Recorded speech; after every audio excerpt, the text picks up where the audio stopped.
नमस्कार, आपका स्वागत है अखिल भारतीय ग्राहक पंचायत के मंच पर। ग्राहक पंचायत का उद्देश्य है शोषण मुक्त समाज और नारा है ग्राहक तू रहेगा मौन तो तेरी सुनेगा कौन। अखिल भारतीय ग्राहक पंचायत ग्राहक जागरण पखवाड़ा मना रही है। इसी क्रम में आज हम बात करेंगे ग्रामीण कृषि पर। जो ग्राहक होते हैं, ग्रामीण क्षेत्र के जो ग्राहक हैं, कृषि आधारित काम करते हैं, उनको जो परेशानियां होती हैं, उनको समस्याएं होती हैं, जो दिक्कतें होती हैं, कई प्रकार की होती हैं। इसी विषय को लेकर के हम चर्चा करें। डॉक्टर दीपेंद्र चहार जो कृषि विशेषज्ञ हैं, और जो बिंदु हैं, हमने 4 बिंदु छांटे हैं जिन पर चर्चा करेंगे। सबसे पहला रहेगा जो कृषि क्षेत्र में खाद बीज इत्यादि जो होती हैं और वो नकली निकलती हैं या उनसे कोई हानि होती है ग्रामीण किसान को, उसको कैसे भरपाई की जा सकती है और सरकार क्या सुविधा देती है। नंबर 2 रहेगा जो प्राकृतिक आपदा, ओलावृष्टि इत्यादि होती है, उसमें सरकार द्वारा किसानों को, जो गरीब किसान है खासतौर पर, उनके लिए क्या क्या सरकार सुविधा देती है। और जो तीसरा बिंदु रहेगा कृषि आधारित जो ग्राहक है हमारे ग्रामीण क्षेत्र में रहते हैं, सरकार द्वारा क्या क्या निःशुल्क सुविधाएं उपलब्ध कराई जा रही हैं। और चौथा और अंतिम जो हमारा बिंदु रहेगा वो ग्रामीण ग्राहकों को सरकार द्वारा क्या क्या सुविधाएं और क्या क्या सावधानी बरते जिससे कि आसानी सुविधा प्राप्त कर सके। तो बहुत बहुत स्वागत है डॉक्टर दीपेंद्र चहार जी हमारे ग्राहक पंचायत के मंच पर। और जैसा कि हमने बताया कि 4 विषयों पर आपसे हम चर्चा करेंगे। सबसे पहला विषय है ग्रामीण क्षेत्र के जो हमारे ग्राहक हैं, कृषि से संबंधित हैं, उनको जो आजकल आपने देखा होगा, अभी कुछ दिन पहले अखबारों में निकली थी, नकली जो दवाई मिल जाती है फसल में डालने की, उनके कारण फसल नष्ट हो जाती है। तो सरकार से या कहाँ वो अपना दावा प्रस्तुत करें जिससे कि उन्हें उसका भरपाई हो सके। सबसे पहली बात तो सरकार की ओर से दवा वितरण केंद्र होते हैं, तो कोशिश की जाए जो सरकारी केंद्र है, सरकारी केंद्र से ही हम दवा खरीदें। जो बाजार की दवा है, खुले मार्केट की दवाई, वो उसमें संभावना रहती है मिलावट की या नकली की रहती है। तो मुझे लगता है ब्लॉक स्तर पर जो विकास खंड है, ग्रामीण एरिया में विकास खंड पर अपना दवाई वितरण केंद्र जिला इकाई की ओर से स्थापित किए गए हैं, जो प्रत्येक स्टेट गवर्नमेंट की व्यवस्था है, राज्य सरकारों की व्यवस्था है, कृषि विभाग के अंतर्गत आती है। हाँ, कृषि विभाग के अंतर्गत आता है, जहाँ से वितरण रहा। बीज की बात करें तो अपने बीज निगम भी हैं, बीज निगम के नाते से भी सरकारी जो है सरकारी आधार पे आपको सरकारी बीज मिलता है जो कि ऑथेंटिक होता है। आपको वहां से बीज खरीदना चाहिए। तो कोशिश ये रहे कि सरकारी बीज वितरण का जहां व्यवस्था है, जहां सरकारी आपकी दवा मिलने का है, आप उन्हीं जगह से रसायन भी कोऑपरेटिव सोसाइटी आपकी बनी हुई है, और कोऑपरेटिव सोसाइटी में जो खाद बीज आता है, चाहे क्रिबको हो, इफको हो, तो वहां मानते हैं कि ये असली बीज आता है या असली खाद आता है। तो ऐसा हमको ध्यान रखना है कि हम जो खरीद करें वो सरकारी केंद्रों से करें। किंतु आगे किल्लत रहती है, बड़ी समस्या रहती है, रात रात भर खड़े रहते हैं, फिर भी नहीं उपलब्ध हो पाता है, तो उस समय क्या करें? अच्छा, तो बाजार क्योंकि आबादी अधिक है और एक साथ बुवाई करनी है, एक साथ खाद भी देना है, तो इसकी किल्लत रहती है, काला बाजारी रहती है। तो इसको थोड़ा सा सरकार को भी ध्यान देना चाहिए, क्योंकि जिस समय खाद की जरूरत पड़ती है तो प्रत्येक किसान को खाद की आवश्यकता पड़ती है, एक साथ आती है, एक साथ आती। लेकिन क्या रहता है, कोऑपरेटिव सोसाइटी वो खाद उपलब्ध नहीं करा पाती है, जिसका लाभ जो है मार्केट में बैठे लोग उठाते हैं। और नकली खाद, डीएपी हुआ, यूरिया हुआ, ऐसे सब खाद जो है मार्केट में नकली बनाते हैं। दूसरा क्या है, एक विषय बहुत गंभीर है जिसको लेके किसानों ने कई स्तर पर अपनी मांग भी उठाई है, और मुझे लगता है इस प्लेटफॉर्म के माध्यम से मुझे भी कहना चाहिए वो विषय कि जो एग्रीकल्चर प्रोडक्ट हैं, ऐसे भी दवाई हो, खाद हो, बीज हो, जैसे इन पे जो जीएसटी लगा है दवाइयों पे, तो उससे कारण क्या है, जीएसटी किसान जो है उसकी आमदनी कम होती है। कम होने के कारण से वो क्या कहता है, जब दुकानदार के पास जाता है तो दुकानदार कहता है कि अगर आप बिल लोगे तो 18% जीएसटी देनी पड़ेगी जी। तो वो अपने घर के खर्चे को देखते हुए, घर की चीजों को देखते हुए, वो 18% की बचत करते हुए वो बिल नहीं लेता, और बिल नहीं लेता है तो उसका दुष्परिणाम जो आना होता है वो तो आना ही है, क्योंकि वो नकली दवा है, और वो नकली दवा दावा नहीं कर सकता है, वो किसी से कुछ कह नहीं सकता है, उसकी फसल चौपट हो जाती है, उसकी वर्ष भर का परिश्रम नष्ट हो जाता है, और इसके कारण से वो जो है ना, जो बैंक से उसने लोन लिया या किसी से लिया, उसके कर्जे में आ जाता है, और उसको अपनी जमीन बेचनी पड़ती है, घर की व्यवस्थाएं खराब हो जाती हैं, जिसके कारण से वो धीरे धीरे धीरे जो देखने सुनने में आता है वो आगे संकट में चला जाता है। ये समस्याएं हैं, समाधान मतलब क्या है ग्राहक के लिए, कहाँ कंप्लेन करें? देखिए, आप समाधान, मैंने कहा कोशिश कीजिए, सरकारी तंत्र को इस्तेमाल कीजिए, ठीक है। नहीं, वो ठग गया मान लो किसी कारण से, तो कहाँ कंप्लेन करे? वो ठग गया तो उपभोक्ता जो है अदालतें हैं, उसको वहां जाना है, उसको कहना है। इसके अलावा भी एक हर सरकार ने, हर राज्य सरकार ने और केंद्र सरकार ने भी एक टोल फ्री नंबर दिया है। हाँ जी, वो टोल फ्री नंबर बताइए हमारे ग्राहकों को। थोड़ा सा बताना चाहूंगा कि आप सब अगर हमें सुन रहे हैं तो आप सब लोग जो है इस नंबर को जरूर नोट करें। ये है 800-180-1551, यानी 800 1801551। आपको कोई भी कृषि संबंधी जानकारी, कोई कृषि से संबंधित कोई शिकायत आपको करनी है, इस टोल फ्री नंबर पे आप शिकायत कर सकते हैं, आप बता सकते हैं, वहां से जानकारी ले सकते हैं। वहां कृषि विशेषज्ञ बैठते हैं। आप अगर किसी विशेष खेती करते हैं, मानो तंबाकू की खेती करते हैं, आप गन्ने की खेती करते हैं, आप मेडिसिनल हर्बल कोई प्लांटों की खेती करते हैं, ऐसी सारी जानकारी आपको निःशुल्क प्राप्त हो जाएगी। निःशुल्क प्राप्त होगी। दूसरा, इस जानकारी के लिए एक ऐसा है कृषि विज्ञान केंद्र, जो आईसीआर, भारत सरकार कृषि मंत्रालय का आईसीआर के थ्रू हर जिले में एक कृषि विज्ञान केंद्र होगा।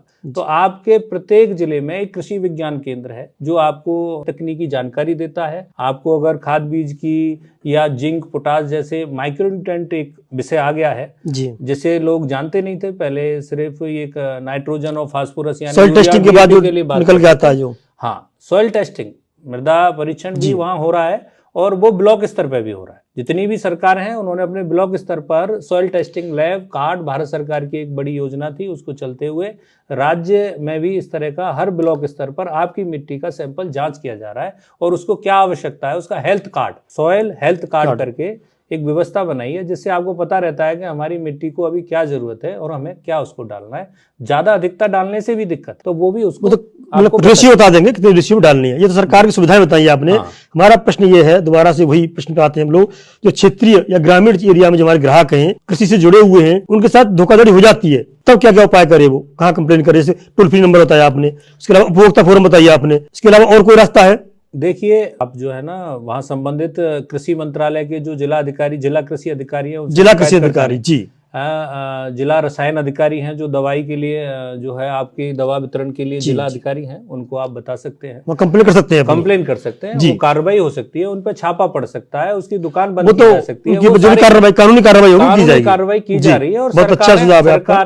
सरकारों ने बाकायदा टीम बनाई है, ऐसे समय पर टीम बनती है और वो टीम जो है ना जा जाके, और उन टीम से भी संपर्क किया जा सकता है। एक और मतलब समस्या आती है, जो ग्रामीण हमारे ग्राहक हैं, जो किसानी का काम करते हैं, कोई आपदा जो आ जाती है, कभी कभी प्राकृतिक आपदा से ओलावृष्टि हुई या अन्य इस तरह की कोई प्राकृतिक आपदा आती है, उस परिस्थिति में किसानों को कैसे लाभ मिले जिससे कि उसकी भरपाई, थोड़ी बहुत भरपाई हो सके? देखो, प्राकृतिक आपदा आने से एक तो कैश क्रॉप करनी चाहिए किसान को, जो मेरा यहाँ कहना है जी। कैश क्रॉप मतलब जो 1 महीने 2 महीने की जो फसल होती है, आपने अभी बाजार को देखते हुए आपने धनिया कर लिया, आपने जो है ना सब्जी उगा ली, ये सब कैश क्रॉप में आता है। कारण क्या होता है कि हम 3 महीने 4 महीने या 6 महीने की जो फसल करते हैं और वो किसी कारण से खराब हो गई, तो आपको तुरंत कैश क्रॉप में जाना चाहिए। उससे करने से क्या होगा, फसल 1 महीने बाद जैसे मूली कर लिया आपने, बाजार का स्थिति क्या है, इस समय क्या चल रहा है, तो ऐसी फसल करने से जल्दी किसान जो है अपनी आर्थिक आय को ठीक कर सकता है, ठीक है ना। लेकिन ओलावृष्टि हो गई या कुछ बारिश हो गई, फसल खराब हो गई, तो एक तो बीमा इस क्षेत्र में आया, लेकिन बीमा उतना प्रभावी हो नहीं पाया, कृषि बीमा, क्योंकि उसकी जानकारी किसानों को नहीं है। कृषि फसल बीमा बोलते हैं उसको। हाँ, कृषि फसल बीमा, ये योजना जो है आई, लेकिन वो बहुत सारी ये कंपनियां वहां इंट्रोड्यूस हुई, लेकिन बहुत लोगों ने पैसा नहीं दिया, इससे ठगा सा महसूस किया। फिर ये कंपलसरी करने का विचार आया था, लेकिन वो कंपलसरी नहीं हुआ। इसमें ये हो गया, किसान चाहे तो वो बीमा करा सकता है, ना चाहे तो नहीं करा सकता है।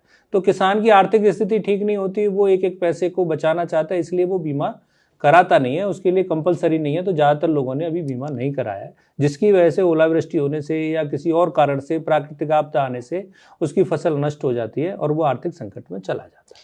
नहीं, कभी कभी ये देखा है कि मतलब जो प्राकृतिक आपदा आने पर सरकार उन्हें कंपनसेशन देती है, लेकिन उचित व्यक्ति को, अमुक व्यक्ति को नहीं मिल पाती। नहीं, अब उसका क्या है, वो वहाँ क्या कंप्लेन करेगा आदमी? नहीं, वो कंप्लेन करने का, ग्राहक को मतलब कहाँ कंप्लेन करने का अधिकार है? इस बात को समझना होगा, क्योंकि आप जो कहना चाह रहे हो मैं समझ गया कि आपने 1 एकड़ का किसी से खेत ले लिया मानो, और मैं खेती करना चाहता हूँ जी, लेकिन जिसका खेत है वो खेती नहीं करना चाहता, या खेती ज्यादा है उसकी वो किसी को देना चाहता है, तो वो एक कॉन्ट्रैक्ट नहीं करता है जी, इसे कॉन्ट्रैक्ट फार्मिंग कहते हैं।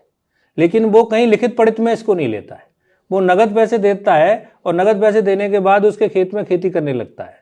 लेकिन ओला गिर गया या ओलावृष्टि हो गई या और तूफान आ गया, कोई कारण प्राकृतिक आपदा आ गई, तो जो जमीन जिसके नाम है कागजों में उसी को मुआवजा बोलते हैं, क्योंकि उसके अकाउंट में वो पैसा आएगा जी, वो खसरा खतौनी के आधार पर उसको उसका मुआवजा मिलेगा। जो उसका किसान है जो खेती नहीं कर रहा है, तो ज्यादातर जो खेती कर रहे हैं उन लोगों को वो पैसा नहीं नहीं मिल मिलेगा। पाता। अगर आप ऐसा खेत ले रहे हैं या एग्रीकल्चर के लिए लैंड ले रहे हैं तो आप कॉन्ट्रैक्ट फार्मिंग अपना कॉन्ट्रैक्ट जरूर करें, तो शायद उसमें आपको मदद मिलेगी। चलिए, कृषि आधारित जो ग्राहक सरकार से क्या क्या निःशुल्क सुविधाएं प्राप्त कर सकते हैं, इस पर थोड़ा सा प्रकाश डालेंगे आप? सरकार बहुत सारी टेक्निकल आपको सुविधाएं दे रही है। मैंने जैसे कहा, कृषि विज्ञान केंद्र है, जिला कृषि विभाग है, उसके अलावा ब्लॉक पे है एक तकनीकी सहायक, आपके ग्राम स्तर पर अब आ गया है कृषि सहायक जी। तो ग्राम सभा में भी एक व्यक्ति है जो आपको जो कृषि सहायता के लिए जो नियुक्त कृषि किया है। सहायता के लिए सरकारों ने आपको दिया है जी। कि आपको ये खेती में बताएगा क्या खेती में बोना है, क्या उगाना है, कब बोना है, कब बुवाई करनी है, कब पानी देना है, कब खाद देना है, कब इसकी कटाई करनी है। तो वो आपको गाइडेंस देता है, बशर्ते आपको इसका जानकारी होनी चाहिए कि ऐसा व्यक्ति भी ग्राम सभा में है। ज्यादातर लोगों को जानकारी नहीं। और देखने में ऐसा आया, मैं जो है समाज में रहने के कारण से जानकारी में आता है कि जो कृषि सहायक हैं वो जो है पब्लिक से भी रूबरू नहीं होते, ग्राम सभा के लोगों को नहीं जानकारी है। जिसके अलावा एक और बात है, ग्रामीण जो है ना दलहन फसलें, तिलहन फसलें, इसके लिए विकास खंड स्तर पर बीज आते हैं, बरसीम उगाने के लिए बीज आता है और वो निःशुल्क किसानों को दिया जाता है। जी जी। तिलहन का बीज भी निःशुल्क दिया जाता है।